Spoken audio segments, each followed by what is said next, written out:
The clock read 8 a.m. as Kendrick Robinson parked his car in the lot outside the municipal courthouse in Greenville, South Carolina. The warm morning sunlight cast long shadows across the asphalt, and Kendrick exhaled deeply. He hated being late as a federal prosecutor. His professional life revolved around discipline and preparedness, but today life had conspired against him. This wasn't supposed to be a complicated morning. The task ahead was mundane, challenging an error in a property tax adjustment on the house. His grandmother left him. The city had raised the taxes inexplicably, and Kendrick had spent weeks gathering proof that it was a mistake. The house was more than property to him. It was the anchor of his childhood, the place where he had learned right from wrong under his grandmother's watchful eye. Dressed in a dark navy suit with a crisp white shirt, Kendrick looked every bit the seasoned attorney he was, even if his morning had been far from smooth. An urgent phone call about an ongoing human trafficking case had delayed him. The defense team had filed a last-minute motion, and Kendrick couldn't ignore it. He had reviewed the motion and provided feedback to his team before rushing to court, knowing he was cutting it close. As he approached the courthouse steps, his phone buzzed. A quick glance showed a message from his assistant at the U.S. Attorney's Office. The judge in Greenville has a reputation for being tough on latecomers. Be careful, Kendrick sighed, tucking his phone into his briefcase. He wasn't worried. Facts were his weapon, and he came armed with evidence.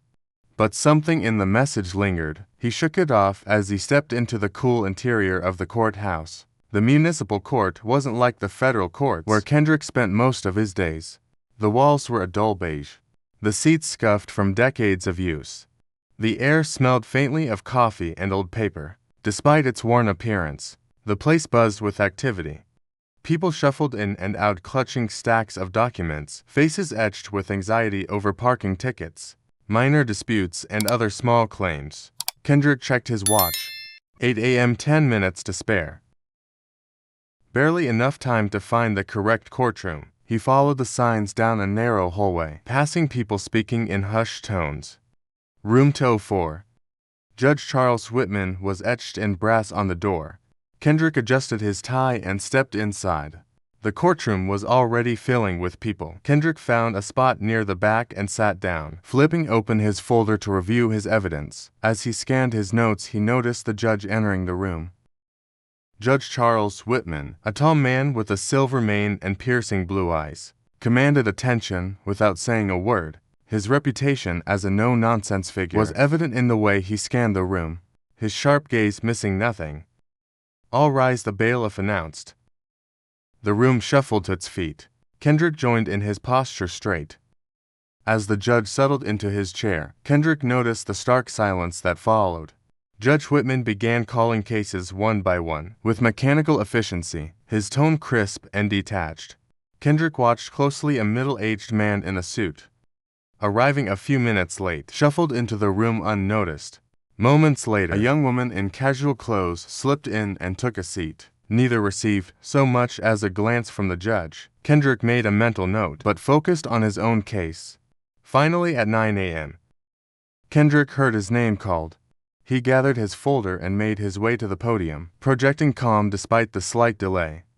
As he approached, Judge Whitman looked up, his expression hardening. Kendrick felt the shift in the room, a quiet tension that hadn't been present for the previous cases. "You're late, Mr. Robinson," the judge said sharply, his voice cutting through the room. "Do you think the court's time is less valuable than your own?" Kendrick raised his hand slightly, palms out in a gesture of acknowledgement. "Your Honor, I apologize for the delay. I was attending to urgent federal matters." The judge cut him off. "Excuses don't excuse tardiness. This court operates on order and respect. If you can't follow that, I suggest you reevaluate your priorities." Kendrick felt the weight of dozens of eyes on him. He maintained his composure, choosing his next words carefully. "Your Honor, I understand the importance of timeliness. If I may, I'd like to present my case regarding the property tax adjustment." Judge Whitman waved a hand dismissively. "We'll get to that first. There's the matter of contempt. Tardiness undermines the integrity of these proceedings. You are hereby fined $750. The words hung in the air like a hammer striking an anvil. Kendrick's jaw tightened slightly. but he kept his expression neutral.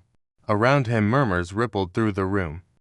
"Your Honor," Kendrick began, his tone calm and measured. "May I explain?" The judge raised his gavel, silencing him. "You may not consider this a lesson in respecting the court." Kendrick stepped back, his mind racing. This wasn't just about tardiness, it was about something deeper. Something that many in the room had likely seen before. He glanced briefly at the other latecomers, none of whom had been reprimanded. The disparity was glaring, and Kendrick wasn't about to let it slide. As he returned to his seat, Kendrick opened his folder, but this time it wasn't the property tax documents he focused on. He began jotting notes, his pen moving swiftly across the page. The judge, meanwhile, continued with the next case, his voice unwavering. Kendrick knew one thing for certain. This was no ordinary morning. Kendrick sat in the back row, his mind a whirlwind of calculations and observations. The courtroom proceeded in its rhythm, but Kendrick couldn't shake the blatant disparity he had just witnessed. He replayed the moment Judge Whitman imposed the $750 fine, contrasting it with the indifference shown to others who had arrived late.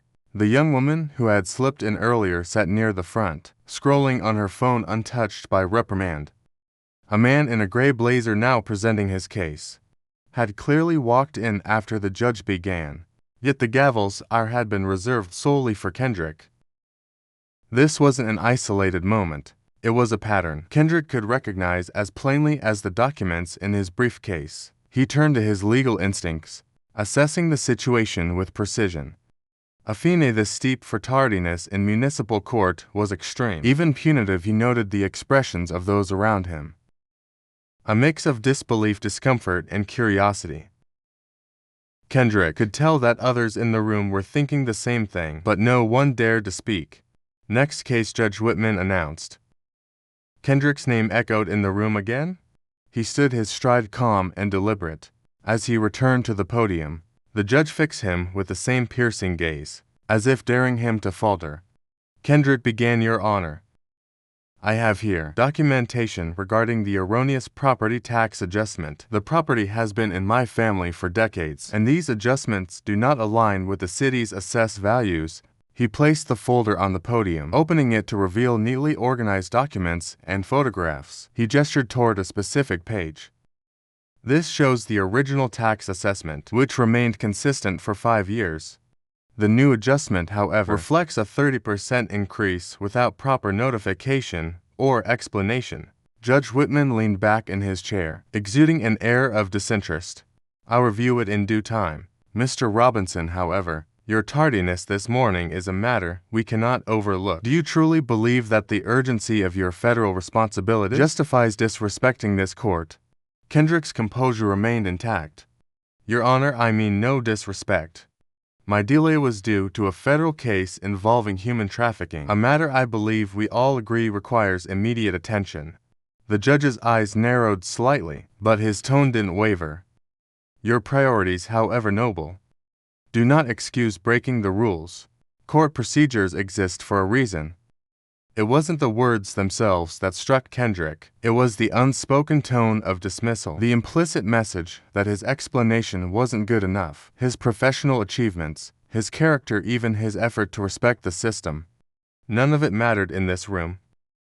Kendrick took a slow breath, letting the moment settle. "Your Honor, I understand the importance of rules. However, I must ask, are these rules applied equally to everyone in this courtroom?" A ripple of unease passed through the room. The judge stiffened, the color in his face deepening. "Are you questioning the integrity of this court, Mr. Robinson? I'm asking for clarity." Kendrick replied, his tone even.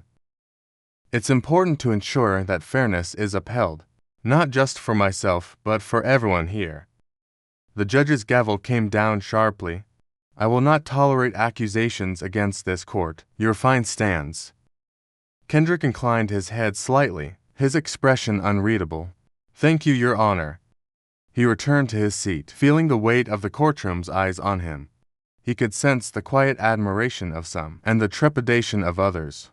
This wasn't the first time Kendrick had encountered bias, cloaked in authority, but something about this moment felt different. The energy in the room was palpable, as if everyone was waiting for what he would do next. Kendrick pulled out his phone, discreetly typing notes. He wasn't done.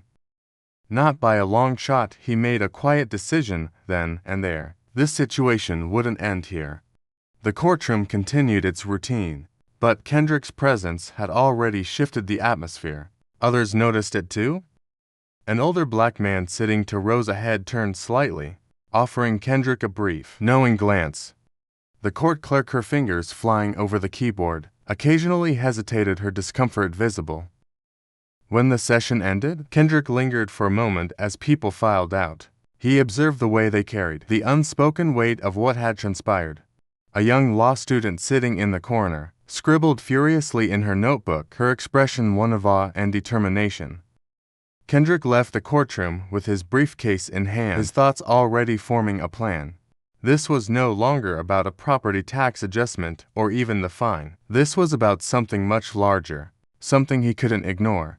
As Kendrick exited the courtroom, the crisp air outside offered no relief from the tension that still clung to him. The courthouse buzzed with the mundane movements of everyday proceedings, but inside Kendrick's mind, a decision was solidifying. He paused for a moment on the courthouse steps, staring at his phone, his thumb hovering over the contact for his assistant, U.S. attorney back at the office. No, he muttered to himself. Not yet. He stepped aside to review his notes again. The interactions he had witnessed and experienced in Judge Whitman's courtroom painted a clear picture. The disparity wasn't incidental. It was structural. Kendrick's legal instincts told him. He now had the seeds of a much larger case, one that went beyond property taxes or even his personal treatment. Back in his car, Kendrick opened his briefcase, pulling out his badge and credentials. The federal prosecutor's emblem, embossed in gold, reflected the sunlight streaming through his windshield. He decided this would be the first move. By the time he re-entered the courtroom, most of the morning cases had concluded. The room was quieter, though a few stragglers remained, flipping through papers or waiting for their turn. Judge Whitman was leafing through documents, his demeanor calm but visibly tired. Kendrick walked confidently toward the bench, his badge and identification in hand. As he approached the podium, the court clerk raised her eyes, her fingers pausing mid-type. Judge Whitman glanced up, his irritation returning almost instantly. Mr. Robinson, the court session has concluded. If you have further business, you'll need to schedule an appointment, the judge said curtly with respect. Your Honor, Kendrick began, his voice carrying a quiet authority. I believe it's important to formally introduce myself. He held his badge up slightly, making sure it was clearly visible to everyone in the room. I'm Kendrick Robinson, Assistant United States Attorney for the Northern District of South Carolina. I've been with the Department of Justice for over a decade, focusing on cases of human trafficking, corruption, and civil rights violations. The judge froze, his hands stilling over the papers he was handling. The color drained from his face as Kendrick's words registered. Around the room, the remaining spectators watched intently, their expressions a mix of curiosity and anticipation. I was late this morning because of an urgent federal case requiring my immediate attention. Kendrick continued, his tone firm but respectful. And while I understand the importance of court procedures, I couldn't help but notice the disparity in how cases were handled here today. The judge's lips pressed into a thin line. Mr. Robinson, if you feel there was a procedural issue, you're welcome to file a formal complaint. I've already begun documenting the events of this morning, Kendrick replied, holding up his notebook. Not just my own treatment, but the differing responses to other latecomers, particularly along racial lines. As an officer of the court, I'm obligated to report any patterns of bias or discrimination I encounter. Judge Whitman leaned back in his chair, clearly uneasy. Are you accusing this court of misconduct? Mr. Robinson, I'm stating what I observed. Your Honor, Kendrick said calmly. As a federal prosecutor, I've dedicated my career to ensuring justice is applied equally, regardless of who stands before the bench. What I witnessed today raises serious concerns. The silence in the room was deafening. The court clerk glanced nervously between Kendrick and the judge, her hands hovering uncertainly over the keyboard. The young law student in the back corner was furiously jotting notes, her eyes wide with fascination. The judge cleared his throat, attempting to regain control. This court takes such matters seriously. If you believe there was an error in judgment, I suggest addressing it through the appropriate channels. Kendrick placed his badge and identification on the podium. I intend to, Your Honor, but I also believe this moment presents an opportunity for reflection on how we ensure that the principles of fairness and equality are upheld in every courtroom. Judge Whitman shifted uncomfortably in his seat, his hands gripping the arms of his chair. He had presided over this courtroom for decades, his authority rarely questioned so directly. For the first time, it seemed his confidence faltered. "You may go, Mr. Robinson," the judge said, his voice quieter now. Kendrick collected his credentials and turned to leave, but not before offering one final statement. "Thank you, Your Honor. I'll ensure this is addressed properly." As Kendrick walked out of the courtroom, for the second time that morning, he felt the eyes of every remaining spectator on his back. The weight of the moment wasn't lost on him. This wasn't just about standing up for himself. It was about challenging a system that too often failed to see its own flaws. Outside, Kendrick pulled out his phone and began typing a detailed email to his office. He included every observation, every interaction, and every instance of disparity he had witnessed. By the time he hit send, he knew this was only the beginning. The email Kendrick sent that afternoon moved faster than he anticipated. By the next morning, his phone buzzed with a call from the U.S. Attorney's Office. His supervisor, Julia Harper, a no-nonsense attorney with decades of experience, spoke with a mix of urgency and intrigue. "Kendrick, I read your report," she said. "If what you're describing is accurate, it's not just a one-off situation. This could indicate systemic bias." "I believe it does," Kendrick replied. "What happened yesterday wasn't subtle. It's part of a pattern I've seen before, and I'm certain I'm not the only one who's experienced it." Julia exhaled sharply. "I'll reach out to the Judicial Review Commission. This needs to be handled delicately, but thoroughly. In the meantime, gather as much documentation as you can. If this goes public, we need to be ready." The call ended, but Kendrick's work was just beginning. He spent hours piecing together every detail. From the municipal court session, he combed through public records, noting inconsistencies in fines and penalties issued by Judge Whitman. Patterns began to emerge. Fines for minor infractions were significantly higher for black defendants, while white defendants often received warnings or reduced penalties. Kendrick reached out to colleagues and community members, including attorneys who had appeared in Judge Whitman's courtroom. The responses were overwhelming. Stories of disparate treatment flooded in. Some whispered in confidence, others offered with bold defiance. A young black woman recounted being fined heavily for a parking violation, while a white man with multiple offenses received only a small fee. Another described how the judge often interrupted black defendants, rarely allowing them to fully explain their cases. Within days, the Judicial Review Commission initiated a formal inquiry. Investigators descended on the courthouse, requesting years of case records and interviewing staff. The court clerk, Mrs. Thompson, proved to be a pivotal figure. Nervously, she handed over a small notebook she had kept hidden in her desk drawer for years. "These are notes I've been taking," she confessed. "Every time something didn't sit right, I wrote it down. I've been too afraid to say anything, but I can't ignore it anymore." The notes painted a damning picture. Dates, names, and instances of unequal treatment were meticulously recorded. Investigators also spoke with James Wilson, the longtime bailiff in the courtroom. He shared his observations with quiet conviction. "I've been here 15 years, Wilson said. "I've seen how the judge treats people differently, depending on who they are. I always knew it wasn't right, but I didn't think there was anything I could do." Meanwhile, the story began to leak into the local community. A young law student who had witnessed the exchange in the courtroom posted a detailed account on social media. Within hours, it gained traction, sparking outrage and a flood of similar testimonies. The headlines followed soon after. "Bias in Greenville Courtroom. Federal Prosecutor Challenges Judge's Conduct." News outlets picked up the story, and Kendrick found himself at the center of a growing storm. Calls from reporters came non-stop, but he chose to remain focused on the investigation. The mounting pressure began to take its toll on Judge Whitman. Rumors circulated that he had been summoned to multiple closed-door meetings with judicial oversight committees. Though he publicly denied any wrongdoing, Privately, he began to realize the gravity of the situation. By the end of the first week, Kendrick received a call from Julia. "The findings so far are staggering," she said. "The numbers don't lie, Kendrick. Black defendants in his courtroom were fined 3 times more often than white defendants for the same infractions. It's systemic." "What's the next step?" Kendrick asked. "We're taking this to the state judicial board, and Kendrick, the media is not going to let this go. Be prepared." Kendrick nodded to himself even as a wave of exhaustion hit him. This was bigger than he had imagined, but he had no intention of backing down. The story of Kendrick's encounter with Judge Whitman had spread far beyond Greenville. By the end of the second week, national media outlets picked up the case. Headlines like "Systemic Bias Unveiled," "Federal Prosecutor Takes a Stand" dominated the news cycle.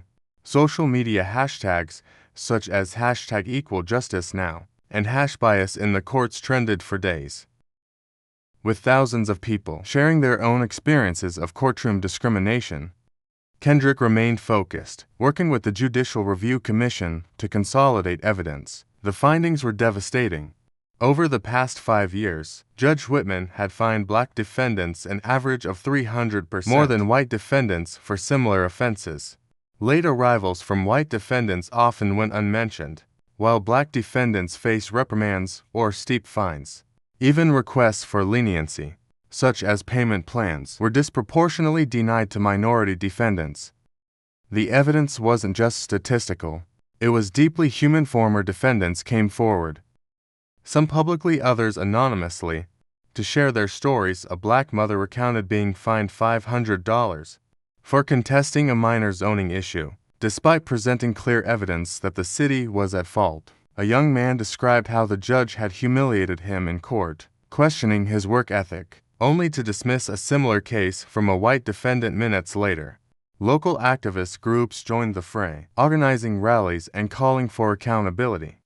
Outside the Greenville courthouse, protesters held signs reading "Justice should be blind and end bias now." Kendrick avoided the public spectacle as much as possible, but he couldn't ignore the significance of what was unfolding. Inside the courthouse, the pressure mounted. Staff members who had worked under Judge Whitman for years began sharing their own observations.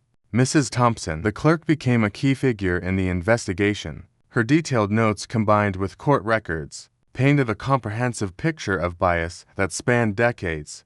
"I never thought anyone would listen," she said during one interview with investigators, "but now that it's all coming out, I can't stay silent anymore." Even James Wilson, the bailiff, spoke up publicly in a statement to the commission. He said, "I've seen this kind of treatment for years. It's wrong, and it's long past time for something to be done." Judge Whitman, meanwhile, found himself increasingly isolated. While he initially dismissed the accusations as misinterpretations, the mounting evidence forced him into damage control. In a rare public statement, he expressed regret for any unintentional actions that may have caused harm. The words rang hollow in the face of overwhelming proof to the contrary. Kendrick, though inundated with attention, stayed grounded. He continued his work as a federal prosecutor, knowing that his responsibilities extended beyond this case. At the same time, he couldn't ignore the messages pouring into his office. Emails, phone calls, and letters came from across the country, some offering support, others sharing similar stories of bias in other courtrooms. One particularly moving letter came from a retired attorney in Alabama. "For years, I saw the same injustices you're describing, but I never spoke up. Thank you for having the courage to do what so many of us couldn't." The movement grew beyond Greenville. Other judges in South Carolina faced scrutiny as activists and reporters began digging into court records. The state's Judicial Oversight Committee announced a broad review of municipal courts, vowing to root out systemic bias. By the end of the month, the Judicial Review Commission completed its preliminary report. The findings were damning and the implications were clear. Judge Whitman's actions were part of a larger, deeply embedded problem. The report called for immediate reforms, including mandatory bias training for judges, regular audits of court decisions, and the establishment of independent oversight committees. The pressure became too much for Judge Whitman. Faced with the prospect of a public hearing and potential disciplinary action, he announced his resignation. In a brief statement, he said, "I believe it's in the best interest of this court and this community that I step aside." The announcement was met with mixed reactions. Some viewed it as an admission of guilt, while others saw it as a necessary step toward healing. For Kendrick, it was a moment of vindication, but not celebration. The resignation was just the beginning. The real work lay ahead as reforms began to take shape. Kendrick found himself in a new role. He was invited to speak at law schools, community forums, and legal conferences about his experience and the importance of challenging systemic bias. His story inspired young lawyers, particularly those from underrepresented backgrounds, to see themselves as agents of change. At one such event, a young black law student approached Kendrick after his speech. "You've shown me that the law isn't just about rules. It's about people. You've given me a reason to fight for justice." Kendrick smiled, humbled by the words. "The fight is just beginning, but if we all do our part, we can make the system better." 3 months after the morning that set everything in motion, the courthouse in Greenville looked markedly different. The tired beige walls were painted, and a new welcome desk greeted visitors as they entered. Signs in multiple languages directed people to resources they hadn't known were available before: payment plans, legal aid, and procedural guides. A small but meaningful plaque had been installed near the entrance. "Equal justice is everyone's right." Inside the courthouse, changes were even more pronounced. Judge Whitman was no longer presiding, having quietly left the bench following his resignation. In his place, a younger judge, with a reputation for fairness and impartiality, had taken over. More importantly, systemic reforms were already underway. All court personnel were now required to attend bias training, led by experts who tackled the subtle ways discrimination could seep into decision-making. Kendrick stood at the back of the newly renovated courtroom, his eyes scanning the room. He had been invited to speak to a group of local judges and lawyers about the changes that had been implemented. As he waited for his turn, he felt a mixture of pride and cautious optimism. Change had begun, but he knew there was still a long road ahead. The reforms extended far beyond Greenville. Inspired by Kendrick's actions, other communities in South Carolina and eventually across the country began reevaluating their own court systems. State judicial review boards implemented mandatory audits of case outcomes, with particular attention to racial and socioeconomic disparities. Oversight committees composed of legal experts, community advocates, and former defendants were established to monitor court proceedings and ensure accountability. In Kendrick's office, the momentum was palpable. His fine from that fateful morning now hung framed on his wall, not as a trophy, but as a reminder of why he had taken a stand. Below it was a photo from a recent event, a group of young law students who had started a civil rights clinic in his honor. Their smiles radiated hope, and Kendrick couldn't help but feel a deep sense of responsibility toward the next generation of legal minds. In the community, the ripple effects were equally significant. James Wilson, the veteran bailiff who had served under Judge Whitman, was now leading bias training sessions for court officers. At one of his sessions, he addressed a room filled with new hires. "Our job isn't just to keep order," he said, "it's to ensure that everyone who steps into this room is treated with dignity. If you see something wrong, you speak up. Silence is complicity." Mrs. Thompson, the court clerk, whose records had been instrumental in the investigation, had been promoted to oversee a new program focused on ethical court practices. She worked tirelessly mentoring younger clerks and ensuring that the mistakes of the past wouldn't repeat themselves. Kendrick's influence extended beyond the legal community. He began teaching a seminar at a nearby law school, focusing on ethics and civil rights in the judiciary. His students, many of whom were inspired by his story, often stayed after class to ask how they could make a difference. One afternoon, a student approached him with a notebook filled with ideas for reform. "What do you think is the most important thing we can do to make the system fairer?" she asked. Kendrick thought for a moment before responding. "Listen to each other, to the people who come through our courts, and to those who are too afraid to speak up. Listening is where real change begins." The changes weren't without resistance. Some judges and attorneys bristled at the new oversight measures, claiming they undermined their authority. But the evidence was undeniable. Within a year, the data showed a significant decrease in racial disparities in fines and sentences in Greenville's municipal court. Payment plans were approved more often, and defendants reported feeling treated with more respect. For Kendrick, the most rewarding moments came from the people who approached him to share their stories. An elderly black man, who had been in the courtroom that morning months ago, returned to the courthouse to thank him. "I've been coming here for 40 years," the man said, his voice thick with emotion. "I've seen so much injustice, but I never thought I'd see the day when someone finally said enough. Thank you for giving us hope." One morning, Kendrick received a letter in his office. It was from a young public defender in Chicago who had read about his story and been inspired to start her own investigation into biases in her local courts. The letter ended with a simple but powerful line: "Your stand reminded me why I became a lawyer in the first place." Kendrick read the letter twice before placing it in a folder labeled Impact. He leaned back in his chair, letting the weight of the moment settle. It wasn't about him, it never had been. This was about the countless voices that had been silenced or ignored for too long, voices that were finally being heard. Months later, Kendrick walked back into the courthouse where it had all begun. He wasn't there for a case or an investigation. He had been invited to speak at the unveiling of a new judicial ethics center, named in part after his efforts. As he stepped to the podium, he looked out at the crowd. Judges, lawyers, clerks, and community members filled the room, their faces a mix of anticipation and gratitude.